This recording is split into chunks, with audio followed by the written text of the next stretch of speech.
Famer, college Hall of Famer, and a pro Hall. Are you in the Pro Hall of Fame yet? No, I'm not. I'm not. Well, you're gonna be, I'm sure. But we got Levon Kirkland. We're going to. Hey, here's Lee coming in now.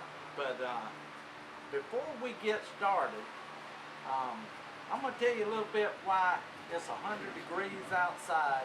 We're on the back deck at Elmont, and I'm wearing an orange blazer. A guy that everybody that's a Clemson fan knows, George Bennett. I call him my mentor. And man, I love that guy more than anything. But this morning, I'm driving the golf cart at Clemson, and I see him on Jervy, and he stops me and tells me he wants me to have his orange blazer. Wow. Now everybody needs 3 orange blazers. Everybody, yes. Yeah. So, but this thing is suede, and I wish we could get close enough to the camera to show you these buttons. Bubba Britton seen these buttons, and all he wanted was to know how much. Well, some things just aren't for sale, but these buttons are throwback as they come. Oh yeah. Yeah. So this jacket will be worn this year at Clemson. And George Bennett, I told you I was going to thank you on the show tonight, and man, that thing means so much to me. Got your name in it. He told me I could take his name out and put mine. No way. No, that's what I told him. Yeah. Wow. I would never do that. I would trade Dabo Sweeney if Dabo said, "Here's my orange." No. You would? No. Really? No. This right here is my treasure of all my Clemson treasure. Well, it is a classic. Oh yeah. I mean, suede, man, it doesn't have a spot. My other 2, I don't have one that doesn't have a spot on it. This one is perfect. Man, that's real perfect. Yeah. All right, another thing we're going to touch.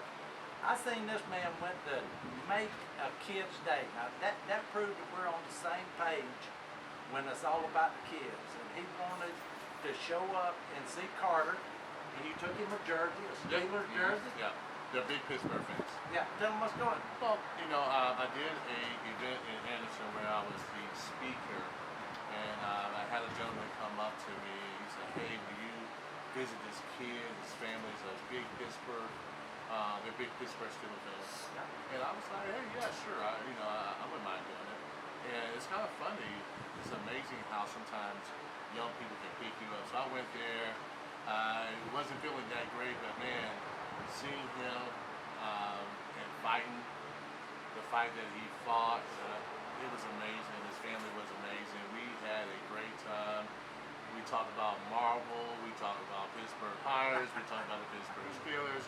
And of course, he was a Clemson fan, so we talked about that. And I mean, it was such a joy, and I felt so overwhelmed about it because of the history of my family that I wanted to acknowledge him for fighting the fight and being so young. So I went on Facebook and I told my Facebook friends, "Can you say hello, Carter?" And it really just kind of caught on. A lot of people started saying hello, Carter, hello, Carter. God, I had the number. I think we had over 700 views, about 400 comments, so it was pretty big, and it just, a lot of times life is really more than about you. It's about a bigger purpose. So I felt good about doing that. So thank you for bringing that up, and hello, Carter. I told you we was going to call you out, Carter. Way to go, buddy, and hey, fight like a tiger, brother. That's right. You're going to be fine. All right, now let me tell you my thing that's going on right now. I'm going to see my playground at Lawrence Elementary School. No, I haven't. Yeah, me and Robert Smith went down to give an encouragement speech to the kids at the end of the year because they said, "Man, these kids, they don't get out of Lawrence. Right. We just want you to come and just pump them up for Sure. something." So Robert Smith did a great job. We walked out the back door, and there was a big field with nothing but dirt. Right. And I said, "What is this?" And they said, "It's a playground." Not one piece of play equipment. No, nothing. right. So I took it on myself. Robert, he was in with me too. And we said, we're going to do a fundraiser. Sure. And we're going to raise $50,000 on GoFundMe to give these kids, when they come back to school, a playground. Oh, that's amazing. Well, we ordered the playground last week. Okay. So when those kids come back, last night I called him Big Tiger. Right. He's the biggest tiger ever at Clemson, 7'4". Whoa. In uniform. Wow. And I told him yesterday, I said, man, we ordered it. We're going back. He went down there with us, made those kids' day. Awesome. And he told me, he said, when this thing happens, I'll be there for work day. Right. But when those kids come out for the grand opening of that playground, that tiger's going to be on the slide waiting on them. Oh, that's amazing. Yeah, so I mean, yeah. Hey, and I appreciate all of you out there just help us. We still need a little more. We've got the playground ordered, but we still got some benches. We're gonna give them a basketball court. Rusty Elrod from right here in 6 Mile. He going to do us a concrete basketball court for us. Yeah. So man, we got it going in That's March. good. Hey, but when you can make a kid's day No question. and you can help a kid, that's what it's all about. No question about it. All right, now let's talk about Levon Kirkland. You sat with me at the South Carolina Hall of Fame. Yes. And we sat with Danny Ford. Yes, we did. And he said, Laverne, will you go get me a drink? Now, Laverne. tell him a little bit how this, and I thought that was the funniest thing, but you said he did it from the get-go.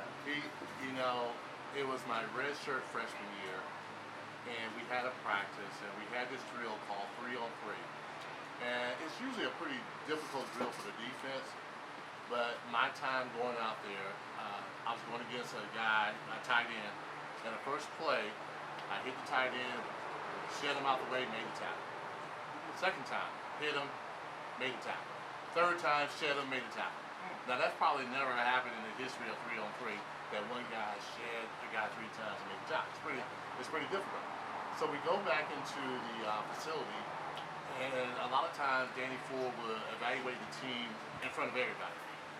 And the 3-on-3 drill came on, and I was like, he's going to recognize me because I'm from a small town, and I don't think he really knew me until maybe that year. Yeah. But he's like, if you want to see a drill done the right way, look at Levon Kirkland. And I'm like, but the crazy thing was, instead of me just letting it go, I was like, hey, coach, my name is actually Levon because my brother's name Laverne and my father's name Laverne. So, you want to be, an individual. So I said, coach, my name is Levon. He looked back at me and said, I know what your boot name is. And I was like, yeah, okay, well, I guess I'll be Laverne for the rest of his time there. And man, all the coaches and, the players just kind of laughed at it from then on until he left, man, they kept calling me Laverne. They just called me Laverne. So, but I was just so happy that he recognized me that I was thrilled. So I took the name. Even though it wasn't my name, I took the name. So that's where the Laverne story comes from. Hey, well, I'm going to tell you, you know Paul Kennemer. Yes, I do. And we're both good friends with him. But he's good friends with Danny Ford. Right. You know what he told me? What? That Danny Ford said the best player he ever coached was me? was you. No way. He might have said the best practice player. No, he said the best player. I was a good practice player. Hey, but still, that's a compliment there. Yeah, I mean, you know what? I was so back then. I was just so thrilled to be at Clemson. I wasn't really highly recruited. But the cool thing was Clemson was the team that recruited me the hardest. Yeah. I didn't really have a lot of scholarship offers, and Clemson was a great program at the time. And for them to really recruit me and pursue me, and when I came here, it was pretty much all over. Once I came here, saw the love and just the surroundings of Clemson, I fell in love, and the next week, man, I made my commitment. So, I owe a whole lot to Clemson University. They've been great to me. And, hopefully I'm doing my part as far as giving back this year. Yeah, well, we love you at Clemson. Oh, thank you. Hey, let's go back to Lamar. Lamar, yes. Now, I'm from Hemingway. Okay. And Hemingway is kind of close to Lamar. Yeah, not bad, not far. Yeah, well, I was talking to a guy. And I call him Santa Paul's. His name is Tony Allen. Okay. And he used to be the rec director at Lockheed. Mm-hmm. And he told me that he went to the game one time. Mm-hmm. With Pageland Central. Yeah, I remember First Lamar. Yeah, Corey Miller.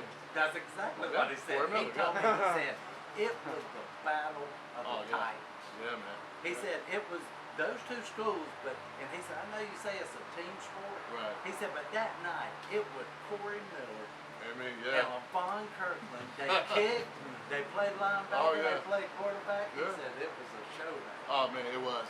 But Corey Miller was such a man back then. I mean, he was already like 6'2", about 233. I was a little smaller, but I played wide receiver. I returned punts. I returned pickups.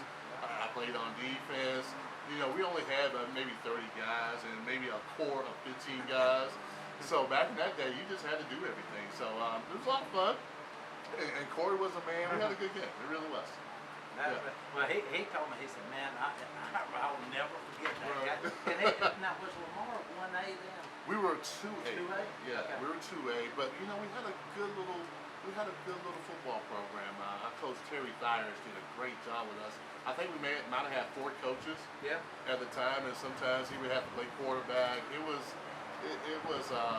small, but man, we had some really good athletes. It was a lot of fun, and I contributed playing all those different positions, and also I had to play basketball, run track, and it was a great atmosphere. And he was the guy who really, at the time, sat me down in his office, and he basically said, "Hey man, I really think you play on the next level." And you know how most people, when you give them a compliment, they be like, "Oh no, thank you. Oh, this little thing." I accepted it. When he told me that, "Hey man, I think you play ball," I was like, "Yeah, okay. I feel like I can." And he's like, "But you got to commit to this game." And so that day is when I really totally committed to it. So back in that day, was there stars? Were you a 1 star, 5 star? If they were stars, I might have had like a half of a star. So they weren't stars back then. Back then it was kind of funny. Clemson is not that. I mean, it's maybe 3.5 hours from Lamar. But I mean, I don't think anybody. I mean, it was only newspapers, a little bit of television. Really, sports wasn't really out there like it is now. And I think back then you really had to do your homework to get good players. But the cool thing was you could get some sleepers, because from a town like myself, I also had a guy named Ed McDaniels that you just didn't know about. I mean, really good athletes, but if the news didn't flow this way, then they would not know who you were. And so, fortunately for me, this is how I got recruited. This is a true story. We played Chapin High School around the Irmo area.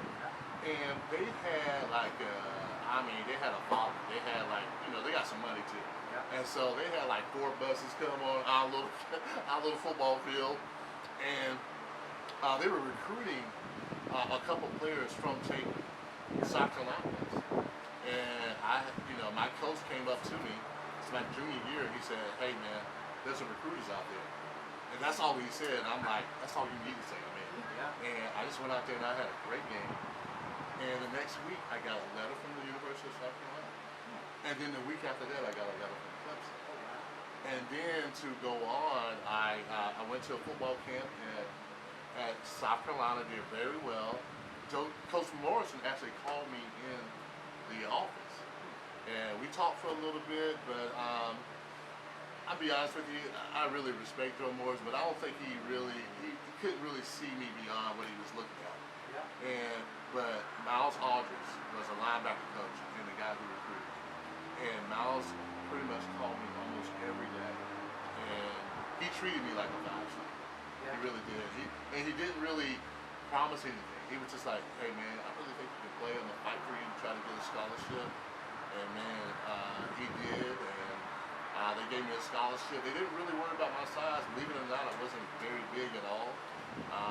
He felt like I was a good athlete and I had an opportunity, and he's going to give me a shot, and they did, and the rest is history. Yeah, that's awesome. Well, so you said that McDaniel, he wasn't from Lamar, was he? No, he was from Batesburg, Leesville. Okay. But now he was on that power defense. Yeah, but see, we had a lot of guys who, we had a defense. But being recruited, me and Ed McDaniels might have been guys who probably on the the last 2 scholarships that they had. Really? Yeah, and I met Ed at an All-Star game, and he was amazing. And we went to Clemson, and man, we did our thing, man. We really did. He was. I'm telling you, Ed McDaniels is probably one of the most underrated linebackers in Clemson history. The guy could do everything. He was very smart, very instinctive. And it was, I mean, he would tell you when the play was coming. He would just be like, hey, it's coming over here. And basically, you just kind of listen to it. We just kind of turn around like, where's it going? He'd be like, coming over here, coming over there, watch this, watch that. So with him and some of the other guys we had on that team, we ended up being, in my junior year, the #1 defense in the nation. Our linebacker crew was phenomenal. We actually ended up being the #1 linebackers in the nation at one point in time. I mean, we were loaded. I mean, a lot of people talk about the defense this past year, but we were really tremendous defense. Well, and I remember your defense, and it was just a totally different. Right. I mean, yours was like, oh my God, does the other team really want to get on the field with them? Right. I mean, you never really felt like last year's defense was going to hurt nobody. Right. But you were putting your career on the line if you got on the We field. were intimidated. You know, I hear from a lot of guys who, you know, like, especially Terry Kirby, some other guys, that would say, like, man, when y'all came down the hill, they're like, oh my God. And we had this thing with the linebackers, the outside backers. We would roll up our shirts, and that was kind of our signature thing. And we were a bunch of men. We had, I mean, the guy behind me went first round, Wayne Simmons. And then on my side, the other side was John Johnson and Ashley Shepard. And that was just the outside backers. We're not talking about Ian McDaniels, Doug Brewster, Kenzo, and then we had, beside me was Chester McLaughlin. We had Rob O'Dean. Now, the other guy, we had like Winston Bucker, Vance Hammond. I mean, we were stacked. Why did we not win the national championship then? You know, in college, it's tough sometimes. You know, I'm not going to say that we shouldn't have had an opportunity, but we probably should have took care of some things. We didn't quite do that, and we were always kind of falling short. You know, where sometimes we could beat anybody, and then we'll lose to a Duke or a Georgia. Well, that was Clemson. And that was us back then. I mean, we didn't really stay focused the whole year. But you know, a lot of it, you know, we didn't talk about staying focused. You know, we just go out there and play. Now I think it's so sophisticated, so much support now that the guys understand about staying focused. The guys understand about how they have to relate to one another. But that defense we had back then was probably as good of a defense as Clemson's ever had. Very nice. Okay, when you were at Clemson, what's your favorite game ever? Which one sticks out in your mind? Probably have to be the Gator Bowl. Against West Virginia? Against West Virginia, against Major Harris. I got something for you on that. You do? Yeah, tell them what you did. What I did? Yeah. As far as the MVP? Yeah. Yes, I was the MVP. But can I tell you what happened maybe 2 nights before? Coach Ford and I think it was Wesley McFadden, we went to the dinner and we were talking and I saw the Gator Bowl trophy. And I'm like, I'm gonna win that MVP. I'm gonna win that trophy. And just kind of kept it to myself. But you know how they say when you put it out there, positive vibes. And we win that game, and you know West Virginia was. I mean, they had Major Harris. Major Harris was maybe not quite as good as Deshaun Watson, but I mean he was kind of in that Michael Vick field where he can run all over the place and drive you crazy, and he was formidable. And we did a great job of just really shutting down. We did. I mean, I had a sack against him. Chester had one. Wayne Simmons, and everybody was really missing. Like, man, the guys are so fast. You know, Major Harris is a fast guy, but we had some really, I mean, just incredible, disciplined athletes that could play against anybody in that time. So, you know, I ended up getting the MVP, man. I was just a redshirt sophomore at the time, and I thought the next year we were going to win it all. I really did. Yeah. Well, back then, when you left that game, did you not have to ride the bus home?